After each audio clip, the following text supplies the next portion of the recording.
FJR, kami Chapi. Sa Luke chapter 12, Jesus told a story that should remind each one of us of the great truths about life, especially when you are living a life of blessing. Earlier, nag-istorya ko yung JR, nag-isa ko daw okay lang tanan, daw kasi daw kalipat-lipat kita sa may mga times nga daw may mga lapses kita. Kasi daw okay man ang tanan, kasi sometimes God has to wake us up by may mga damay yung mga trials, mga panundong na nakita mo. So I pray that this short message would encourage each one of us and also remind us of this wonderful truth of the scripture. Jesus one time encountered a person who asked him, niya, Lord, tell my brother na tumaon magbahin kung saan niya bahinon. Go, okay, no? So sa inyo, or my reservoir sa tanan. Joke. Pilipino ta. Pero muna sa ila, no? So he asked Jesus, and that's the context why Jesus told the story. Familiar story, a parable of the rich fool. I would like to lay it down first that this man was not condemned because he was rich. Ang mga damot sa mga anak ng Diyos na di pa kamaayo, they are rich people. Solomon, sila David. Madamo sa mga sa New Testament, there are rich people that God used and God is so pleased sa ilang life. And ako, I praise God that many of you are blessed, hindi lang spiritually but also materially. No? So, in parable na ini, this is to remind the people that are listening during the time of Jesus, at para sa aton, to avoid these greatest mistakes that we could make. Kung hindi ta kaya magbantay. So I title this short exhortation, 3 greatest mistakes that we must avoid.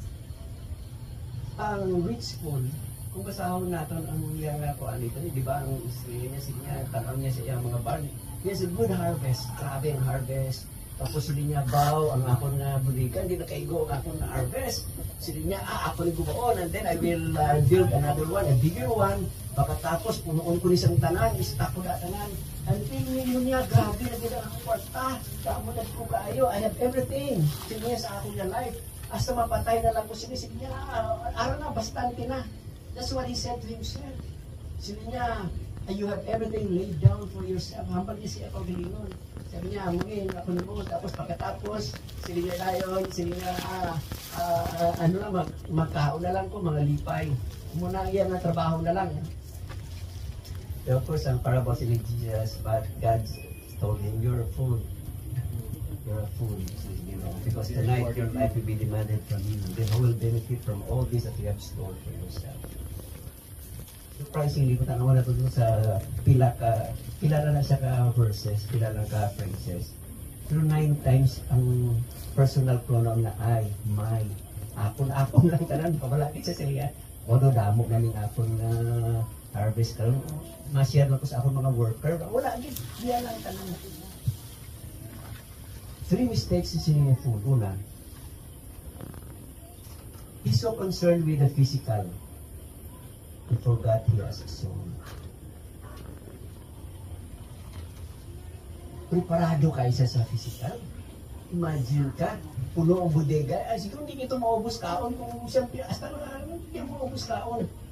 He had everything prepared for the physical, but he was zero sa spiritual. He forgot it as a soul. Pag niya nalawas man, so sometimes, amo na isang mistake ta, we care so much ating paglingon. It's good mag-exercise kita, but we care for ourselves, amo na dapat. Pero kung pabayaan ta itong spiritual, mistake it not, napogit na pagkakamali. That's why, as the Lord blesses us, we always remind ourselves, Lord, hindi ko di pababayaan ang ako ng spiritual. May kita sa tanda na dapat i-nurture. Ay, kanuha niya ng mistake. For the lifetime, he forgot eternity.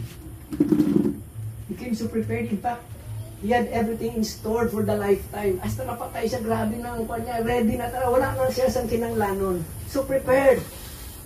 But he was zero again for eternity. Isa daw mo makita sinano, parado kayo tanan, may insurances, tanan na. Nakahanay na tanan. But are we prepared for the eternal things after we die? That's one thing. Una, came so concerned for the physical, he forgot, may ara siya sing kalag, nalimutan niya ang spiritual. And then he came so prepared for the lifetime, he forgot eternity. And the third mistake, and the last, he had everything figured out, so to speak. Ara na tanan na figure out niya na, okay na ni tanan. Pero manalimutan siya, he forgot that God is in control. He is not in control. God is. That's why sila sa Ginoo, sige, paamo na plano mo, pero kung sa gabi, kuhaan ko na yung kinabuhi. That's the three greatest mistakes that we can avoid. Kaya ako nagpasalamat ko sa Ginoo, especially sa life nila, Dr. JR, of course, coming from the parents na mga very close with sa ako, mga bata, kasang dito sa Iloilo, do mga bataan ko man. Pag nakita ko din sa ilang life and how they cared for the spiritual, eternity in view always sa mga investments. As the Lord blesses them, wala din sila kakalipat. And of course, believing that in all this, God is in control. Kani kung may mga properties, mga amuni, hindi pa palagi sila kakalipat na kung ano mga pangamuyuan i-dedicate sa Ginoo, because that's our way of expressing our faith that all these blessings come from the Lord. Nothing actually is ours. Even the capacity to earn, to make a living, it comes from the Lord. Malata nga isa lang ka pitik sa inuna nga kwan, incapacitated ka na dahil wala ka na. So we can never boast sa aton capacity. Ako niyan, mag-on ko yan. Kayang-kaya ko niyan. At any moment, if the Lord may allow, wala dahil. Huwag tangka dahil kinabuhi. All of this is because of God's grace. And the reason why we are dedicating this wonderful car, nami gid man ning BYD, may mga kilala kong senior doon, nami gid research na mapas man sa kay Doc JR mailing research. Siya nami gini yung BYD ngini, no. And I just learned nga pertigin man gali ka kini, no, do ulaon man lang isang ano para basi bag tutukan lang gasolina, ulaon ko na lang ni kay daw dugay mo ubos. But yeah, and these are blessings from the Lord, no. And recognizing, and I believe nga the couple, Dr. JR, Dr. Chappie, nag-recognize that all blessings come from the Lord. That's why when we dedicate this car, we are saying, Lord, it's yours. You are in control. You are in control. And amon ini ginabalik sa iyong paginapasalamatan. So, giving you that reminder and also giving you the reason why we do this. I pray nga kita mismo, no, kada isa sa aton, we reflect on this truth, because you know what, you don't have to be rich to be full. Amen. You don't have to be rich to be a fool. Pwede nga wala kayo di kwarta, pero wala ka man ang imo nga ginapreparahan lang, imo lang physical, wala ka preparahan sa spiritual. Pwede man nga wala kayo kwarta, pero imo yung concern mo lang ka na ang lifetime, wala kayo isang concern sa eternity, wala kayo sa mga investments for eternity. Amen. Pwede man nga wala kayong kwarta, pero feeling mo ikaw in control. Pwede dyan. Siya na to be rich. That's why ining kwa sa rich fool, hindi siya nga about the rich, being rich or being poor. It is actually acknowledging that God is in control, that He owns everything. Amen. That life is not here on earth only. There is life after death. Amen. And praise God, if we invest for eternity, we are wise. So ako nagpasalamat, siguro forgive me for the word. Siguro malaki ini siyang family ni Rich. Pwede na siguro Rich naman, kasi siyempre damo naman car sila Doc JR. Pila naman tatlo, namit mga car. Rich wise. Di ba namin? Okay man na poor wise, poor ka, pero wise ka man. Namin, okay na gina. Pero namin ikaw rich wise ka. Tumang sa Ginoo. And I pray that this short exhortation had delivered a message for each one of us and reminded us of this wonderful truth, na kita tanan dapat aware ta sining mga butang. And when we do that, we please the Lord. We magnify God. Kaya mo man lang ginapangayos ang Ginoo sa aton, padayon natin i-please ang aton maayo kagamhanan kag Ginoong giver of every good and perfect gift. So, pangamuyuan ta ang salakyan, ini nga salakyan made in China, pero lain ini nga klase nga technology, lain na ini nga technology. Siling ni Doc JR, siling niya abi mga made in China. Okay lagi kayo basta sa amo nga technology, China kunan sila gali ang US na pwedeng ito sila kay wala sa mabakal sa nila na mga nani kuan sila sa China ni yawan sila tayo 200%. Grabe ang panganita at 200% ka para mga American cars, mga bakal ay pamamalang Chinese cars. Pero this is a blessing from the Lord, so that is why we are dedicating this.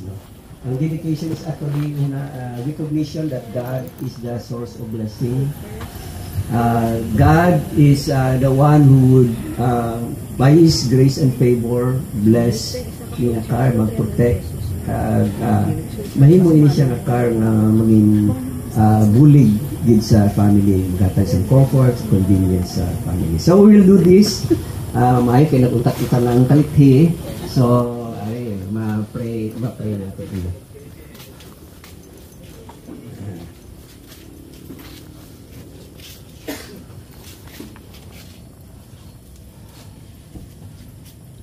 Sige, Doc JR, Chappie, gina-recognize nyo nga ang ginuogit ang owner sa mga tanan. Ini, car, kanang kaptangan nyo. Stewards lang ka mo. Amen. Praise God. Kag na-acknowledge din natin na ang Ginoo amo ang naga-protect, ang naga-pakamayo sa tanan nga butang nga gina-entrust niya sa hambal sa Psalm 24 verse 1, the earth is the Lord's and everything in it, and all who live in it. So, ang tanan nga pati atong life is from the Lord. So, we will pray, join me in prayer as I pray the prayer of dedication. Pwede yung sila buksan? Pwede buksan yung makina, tanawatan.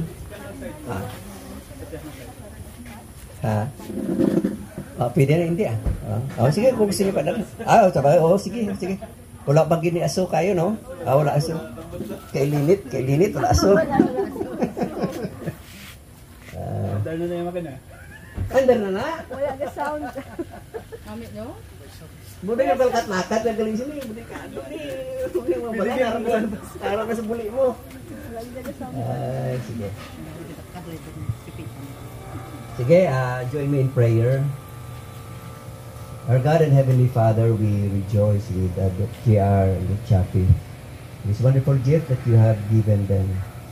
So mga gabi, they acknowledge, Lord, that they're just stewards of all the blessings that you have given them. Even their lives are gifts from you. That's why, Lord, gina-acknowledge nila, kinakilala nila na ikaw ang tuburan sa kanang mga pagkakamaayo. And so they are giving back, Lord, this car. Kag ginapasalamatan ikaw tungod ginpakamaayo mo sila. Nahagi sa sininga car. Pray ako, Lord, subong kaupod sa kada isang ari diri. As I lay my hand upon this car, Lord, kagiban sa amon, patong sa amon makamot diri, nagapati kami na ikaw ang amon maayo nga Dios, magaprotect sa sininga car, hindi ni dali maguba, hindi ini masunog, hindi ini madisgrasya, kag makadisgrasya.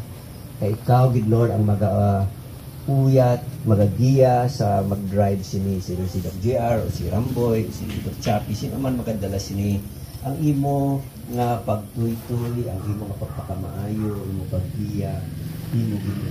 I pray Lord, protect mo ni, hindi ni makawat. So sa mga karma ko sa over mo ang heart, tulog ginoo sa kung ano pa daan mga tragedy nga kamo ikaw ginoo maga uyat sa naga-drive sa ikaw ikaw magpakamaayo sa masalakan. Napangabay ko ni Lord, ikaw ang padayon mag-provide sa mga kinanglanon para pang balayran kung ano pa man sa sinasalakyan kay ikaw man ang source sa kanang blessing. So salamat Lord, kay kami nagapatigid kaya kung kami magapangamuyo, ikaw nagapamatigid. Amen. And we give back Lord kung ano man ra ang ginhatag mo sa amon, nalipay din ikaw. Dahil Lord, napasalamatan din namon ang imong pagpakamaayo JR and Chappy sa sini na salakyan. And so, in the name of the Father, and of the Son, and of the Holy Spirit, I dedicate this car and pronounce blessed and the one who will drive this car and children of God. In Jesus' name, Amen. Amen, amen.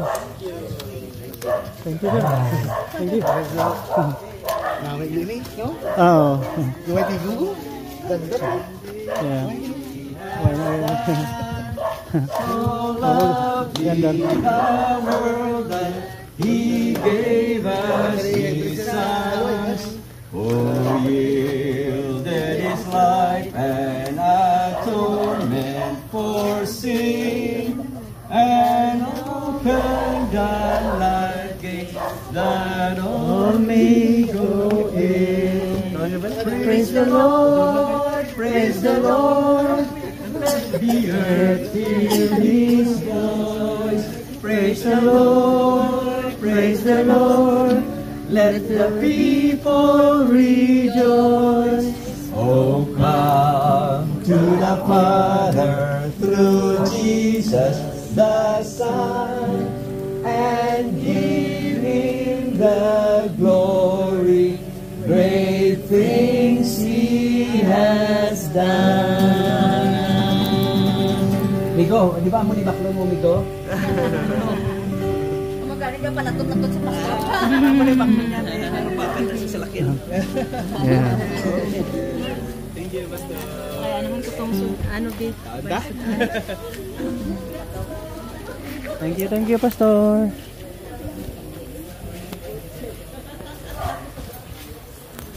Huh? Tisagtang. Wait. Tisagtang.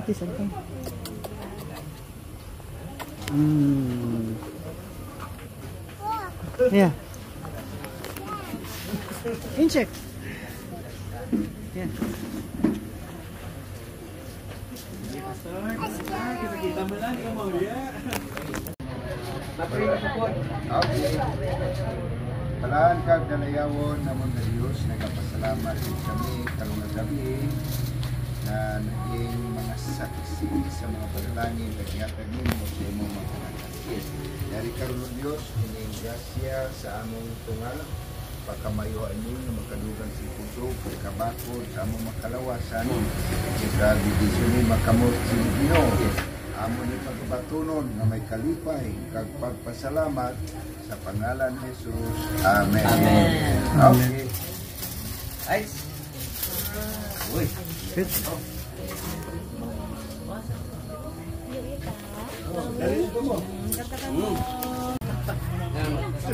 Mechanic.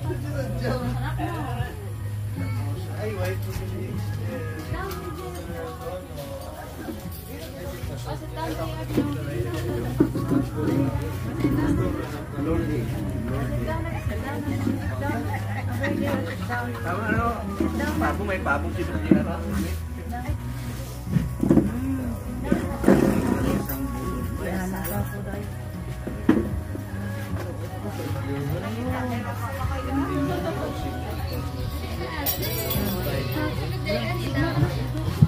Doknoy namin kita ng papo. Templado naman.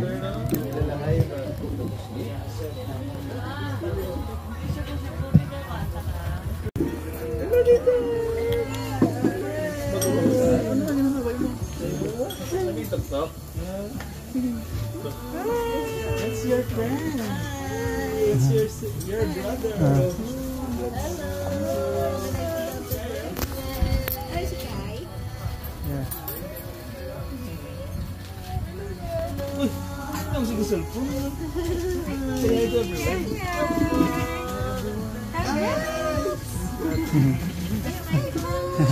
Yeah, God bless you. Nag-plus ka na, Kalir? Oh, God bless you.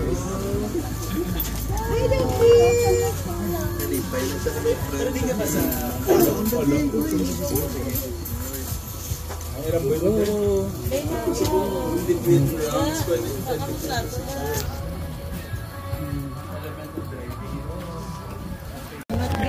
Nag-promise na ko nga mag-bailan dilo.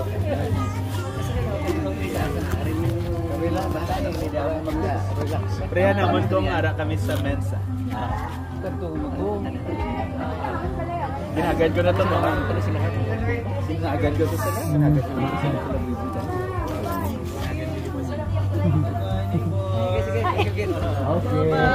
Yeah. God bless. Okay, Pastor, God bless you. Thank you, thank you.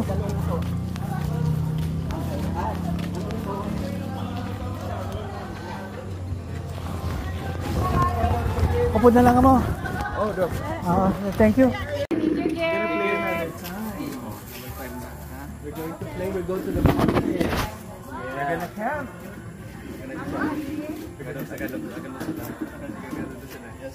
Muna po kami! Okay. Halong.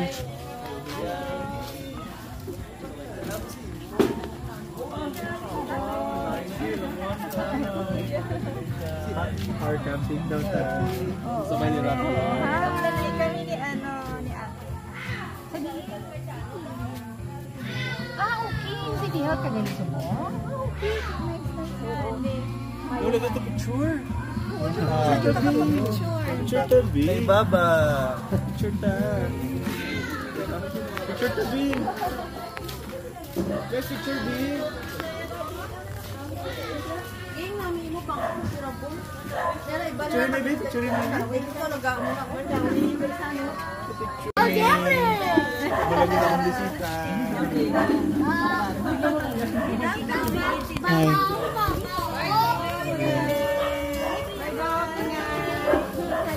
Oh, second cousin ka mo eh.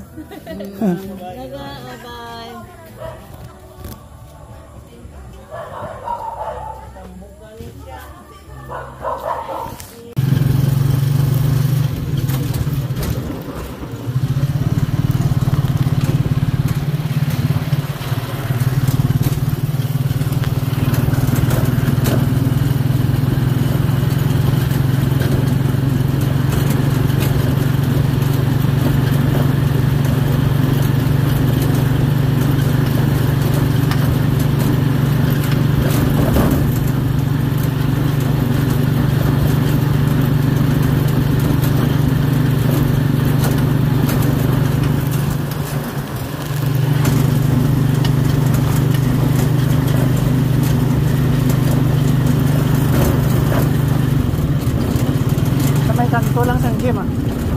Dala sa unan sang pick up. Lugar lang.